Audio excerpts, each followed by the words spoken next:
ഇന്നത്തെ ഹൈലൈറ്റ് സാധനം ഇതാണ്, മഞ്ഞ ചപ്പല. ഇതെന്തെന്ന് അറിഞ്ഞാ ഇന്ന് രാവിലെ നാട്ടിൽ നിന്ന് കിട്ടിയ സാധനം കുറച്ച്. അപ്പൊ ഇതിൽ എന്തെല്ലാം ഉണ്ടെന്ന് നമുക്ക് പൊട്ടിച്ചിട്ട് നോക്കാം.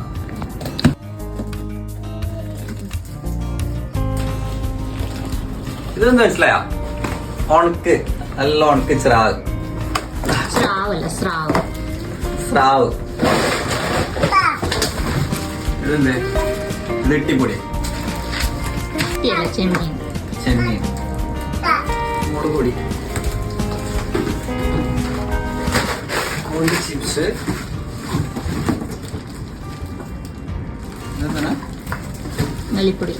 മല്ലിപ്പൊടി,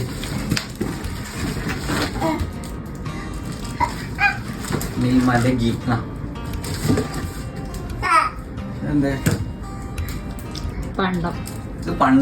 പണ്ടെന്ന് വെച്ചാൽ തേങ്ങയും ശർക്കരയും കൂട്ടിയിട്ട് മിക്സ് ആക്കിയിട്ട് ഉണ്ടാക്കുന്ന സാധനമാണ് നമ്മൾ കൊഴുക്കട്ടേൻ്റെ അടേൻ്റെ ഉള്ളിൽ വെച്ചിട്ടുണ്ടാക്കുന്നില്ലേ.